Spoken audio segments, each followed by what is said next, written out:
नमस्कार प्रेक्षकांनो, मालिकेच्या आजच्या भागामध्ये आपल्याला पाहायला मिळणार आहे की खरं तर हे सगळं जे काही चाललेलं आहे ते इतकं भयानक आहे. वल्लरी इतकी क्रूर दिशेला चाललेली आहे, त्याला माप राहिलेलं नाहीये, त्याला मर्यादा राहिलेल्या नाहीयेत. इतक्या विचित्र पद्धतीने हे वल्लरीचं वागणं चाललेलं आहे. तर तिने आता उदयकांचा खून केलेला आहे का, तर उदयकांनी पोलिसांना जर सगळं सांगितलं तर आपण याच्यामध्ये अडकू म्हणून तिची मजल इथपर्यंत गेलेली आहे. आणि त्याचबरोबर मी आत्महत्या करतोय अशी चिठ्ठी उदयकांना लिहिली आहे असा सीन तिथं त्यावेळी तिने क्रिएट केलेला आहे. तर हे सगळं कशा पद्धतीने होणार आहे ते आपण डिटेलमध्ये पाहणार आहोत. पण त्या ठिकाणी एक पुरावा मात्र राहिलेला आहे आणि तो असा पुरावा आहे की ज्यामुळं ईश्वरी आता वल्लरीला रंगेहात पकडणार आहे. तर ती नक्की कोणती गोष्ट आहे, काय तिथे ईश्वरीच्या हाती लागणार आहे ते आपण डिटेलमध्ये पाहणार आहोत. त्यासाठी व्हिडिओ शेवटपर्यंत पहा. त्याचबरोबर चॅनलवरती नवीन असाल तर चॅनलला नक्की सबस्क्राईब करा. इकडे आपल्याला पाहायला मिळतं की ईश्वरी आता वल्लरीचा पाठलाग करत असते आणि त्यावेळी वल्लरीच्या हे लक्षात येतं की तिच्या पाठीमागच्या रिक्षात बसून ईश्वरी आलेली आहे. आणि तेव्हा मात्र वल्लरी म्हणते की नाही, ह्या ईश्वरीला तर दाखवून दिलं पाहिजे की तिनं काय करते, तिनं माझा पाठलाग करते, ही गोष्ट मी कधीच मान्य करू शकणार नाही. हा विचार ह्या वल्लरीच्या डोक्यात सुरू झालेला असतो. आणि त्याचबरोबर तिनं असं म्हणत असते की काही झालं तरीही मी या सगळ्यातून तिला कधीच माझ्या मागे येऊ देणार नाही किंवा मी कोण आहे हे तिला कळू देणार नाही असा विचार तिने केलेला असतो. आणि मग रिक्षावाल्याला सांगते की थांबवा इथे. आता ईश्वरीने रिक्षा मागच्या साईडला थांबवलेली असते. मग आता ही रिक्षा इथं थांबली हे लक्षात आल्यानंतर मग मात्र ईश्वरीला असं वाटतं की अरे, या तर इथंच थांबल्या, म्हणजे हॉस्पिटलच्या समोर ती घेऊन आलेली असते. आणि आता तिथे रिक्षा थांबल्यानंतर ईश्वरीला असं वाटतं की नाही, आपलाच काहीतरी गैरसमज होतोय का, आपण उगीच संशय घेतोय का, असे विचार मनात येऊ लागतात. आणि मग मात्र ईश्वरी म्हणते की नाही, मी उगीच त्यांच्यावरती संशय घेतलेला आहे असं ईश्वरीच्या लक्षात येतं. तर इकडे वल्लरी त्या रिक्षातनं उतरते आणि दवाखान्याच्या दिशेने जाऊ लागते. मग तिथे गेल्यानंतर वल्लरी म्हणते की चला, म्हणजे आता गोष्टी व्यवस्थित होत आहेत ना, आता आपण जे ठरवलेलं आहे त्या पद्धतीने होत आहे ना, बस. कारण ही ईश्वरी माझा पाठलाग करत आली होती, ह्या ईश्वरीची मजल जरा जास्तच वाढत चाललेली आहे, हा विचार तिच्या डोक्यात सुरू झालेला असतो. तर इकडे आर्नव घरी आलेला असतो. त्याची खूप चिडचिड होत असते, ह्या उदयकांतला मी सोडणार नाही, म्हणजे आत्तापर्यंत या उदयकांनी प्रत्येक वेळेस माझ्या बाबतीत हे सगळं केलेलं आहे, मी त्याला सोडत नसतो, हा विचार अर्णवच्या डोक्यात सुरू झालेला असतो. आजी आणि मामाला तो सांगत असतो की बघितलं का, ह्या माणसामुळे हे सगळं झालंय, या माणसाने माझ्या बाबांचा खून केलाय, म्हणजेच 20 वर्षांपूर्वी मी सिंदूरच्या आईला आणि बाबांना अडकवणारी व्यक्ती सुद्धा हीच असणार आहे. आपल्याला वाटत होतं दुसरं कोणीतरी आहे, पण नाही. तेव्हा आजी आणि त्याचबरोबर मामा म्हणतात, म्हणजे 2 वर्षापूर्वी तुम्ही त्याला घरातून धक्के मारत बाहेर काढलं, त्याचा राग काढलाय का त्याने? तर राग काढलेला असू शकतो, पैशांसाठी तो माणूस काहीही करू शकतो, कोणत्याही थराला जाऊ शकतो. तेव्हा अर्णव म्हणत असतो की नाही, मी ह्याला सोडणार नाहीये, कारण लहान असतानाही या माणसाने अशाच पद्धतीने गोंधळ घातलेला होता, अशाच पद्धतीने त्याने माझ्या आणि ताईची त्याने रस्त्यावर आणलेलं होतं, आम्हाला आमची फरफट केलेली होती. या सगळ्या गोष्टी अर्णवला आठवत असतात. आणि त्याच वेळी हे सगळं जेव्हा घडत असतं तेव्हा अर्णवला खूप वाईट वाटत असतं. अर्णव म्हणत असतो की नाही, काही झालं तरीही या माणसाला मी सोडणार नाहीये. आत्तापर्यंत त्याने माझं कुटुंब माझ्यापासून दूर केलेलं आहे, माझी आई गेली, माझे बाबा गेलेत, हे सगळं ईश्वरी ऐकत असते. तेव्हा ईश्वरी म्हणते की नाही, सरांची काहीतरी गफलत होती, कारण ते करण्यामागे म्हणजे रमाकांत बाबांना आणि माझ्या आईला अडकवण्यामागे जी व्यक्ती होती ती बाई होती. कारण आईनेही सांगितलेलं आहे ती बाई होती, आणि त्याचबरोबर रमाकांत बाबांनीही सांगितलेलं आहे, त्याचबरोबर धुमाळने सुद्धा सांगितलेलं आहे. ईश्वरी म्हणत असते की नाही सर, तुम्ही चुकीचा विचार करताय, तुम्हाला आठवतंय का, कारण आईनेच आईला फसवणारी एक बाई होती, धुमाळनेही आपल्याला ते सांगितलेलं होतं. मला ना काहीतरी वेगळं वाटतंय, याच्या मागे आणि त्याच्या मागे असलेली व्यक्ती वेगळी वाटते, असं ईश्वरीचं म्हणणं असतं. तेव्हा अर्णव म्हणत असतो की हे सगळं कसं काय असं असेल, कारण काहीही झालं तरीही या सगळ्या गोष्टी ज्या चाललेल्या आहेत त्या विचित्रपणे चाललेल्या आहेत, हे मात्र नाकारता येत नाही. आणि हे सगळं जे काही घडत आहे त्यामागे कोणाचा हात आहे हे शोधणं सुद्धा तेवढंच गरजेचं आहे. हे मात्र लक्षात आलेलं असतं. ईश्वरी विचार करत असते, ईश्वरी म्हणत असते की नाही, हे सगळं जे काही झालेलं आहे ना ते थोडं विचित्र पद्धतीने झालेलं आहे. कारण तिला आठवतं की आईनं तिला सांगितलेलं होतं की या सगळ्यामागे जी व्यक्ती आहे ती बाई होती आणि त्या बाईला मी आत्ता आठवण्याचा प्रयत्न करते, पण ती बाई जर उद्या माझ्या समोर आली तर नक्कीच मी तिला ओळखू शकते, असं तिला सुप्रियाने सांगितलेलं होतं. आता धुमाळने कन्फेशन दिलेलं होतं.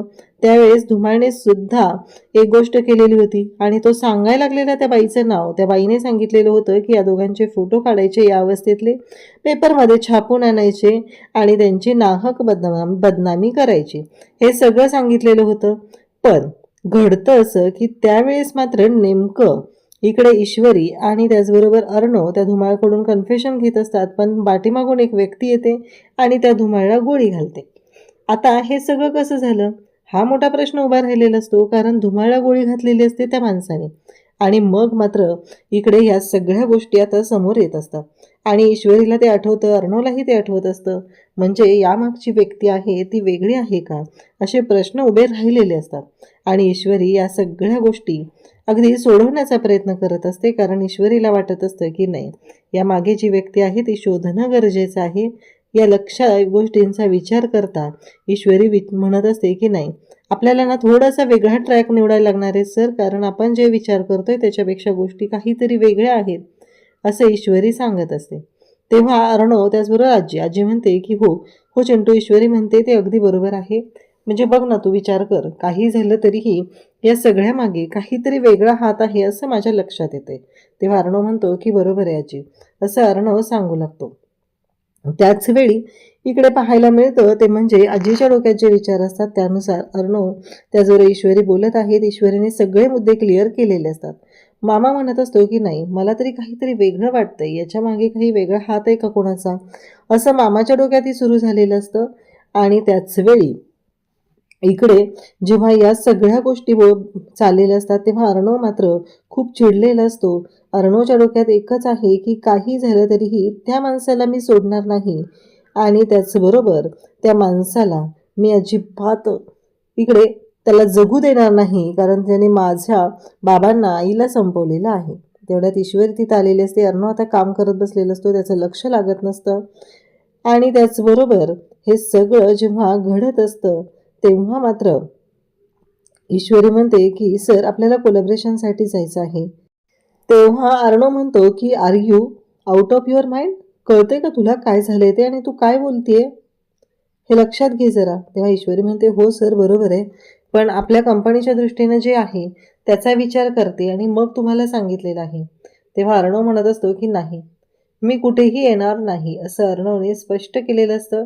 आणि आता मात्र अर्णव त्या गोष्टींचा विचार करत असतो की काहीही झालं तरीही या सगळ्या गोष्टींच्या मागे जी कोणी व्यक्ती आहे त्या व्यक्तीला शोधायचं आहे, त्याला ट्रेस करायचं आहे.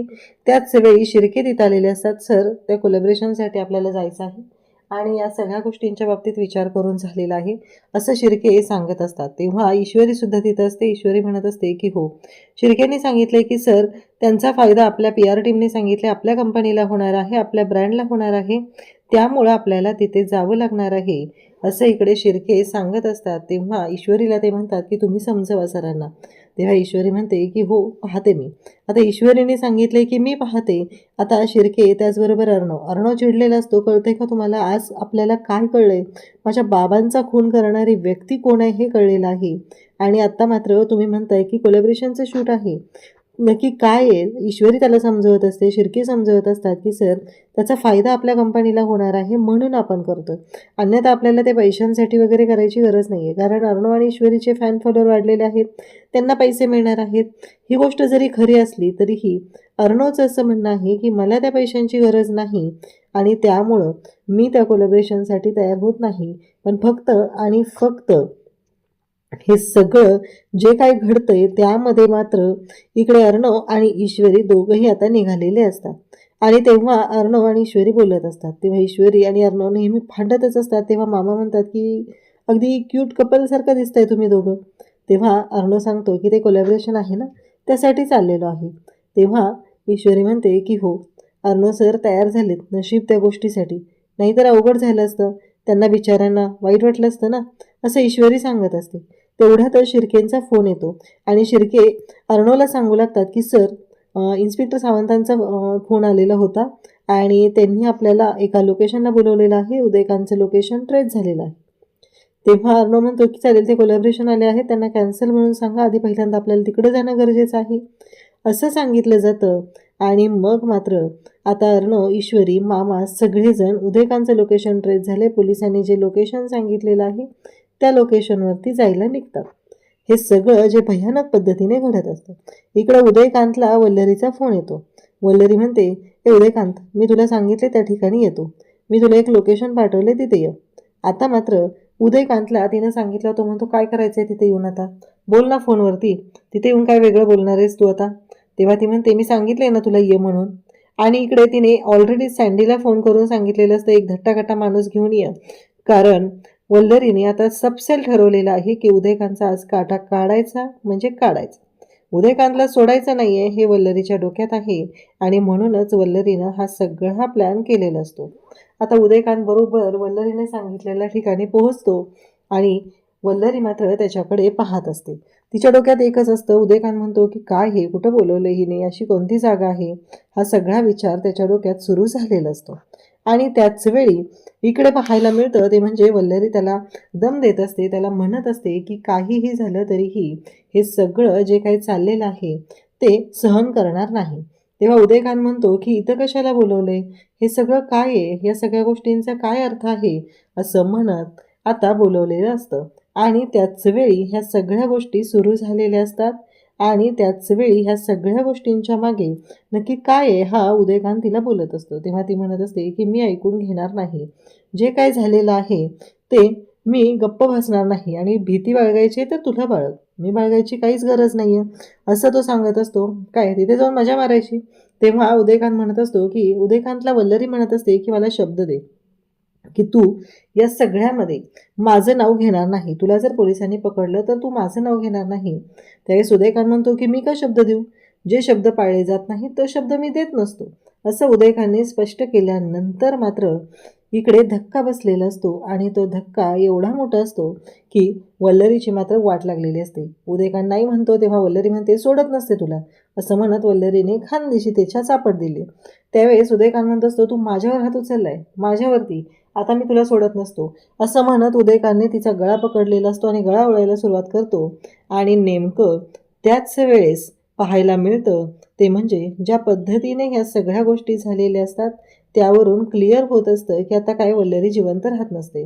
पण एकतर उदयकांत जो आहे तो दारूच्या नशेत आहे, त्याला काही देणं घेणं नाही आहे, त्याचं काय चाललं हे त्याला कळत नाही आहे. वल्लरीनं ऑलरेडी 2 गुंड बोलवून ठेवलेत आणि उदयकांतने मात्र हिचा गळा ओळायला सुरुवात केलेली असते. वल्लरी मला सोड सोड सोड असं म्हणून ओरडत असते, पण उदयकांत मात्र तिला सोडत नसतो आणि तिला म्हणत असतो की मी शांत राहणार नाही, काहीही झालं तरीही मी सोडत नसतो, असं इकडे उदयकांत बोलत असतो. आणि त्याच वेळेस इकडे त्या गुंडांना बोलावून वल्लरीने उदयकांतचाच गळा आवळायला सुरुवात केलेली आहे. जेव्हा उदयकांतचा गळा आवळला जातो, या सगळ्या गोष्टी घडत असतात, तेव्हा मात्र काहीही झालं तरीही या सगळ्या मागे जे कोण आहे त्यांच्या बाबतीतला विचार केला जातो. तर इकडे वल्लरी म्हणते, लटकवा त्याला, त्याच रस्तीने फासाव, लटकवा त्याला, सोडू नका त्याला, काही झालं तरीही शांत राहायचं नाही, एवढं लक्षात ठेवा, असं म्हणत आता त्याला फासावर लटकवला जातो आणि ह्या सगळ्या गोष्टी घडत असतात.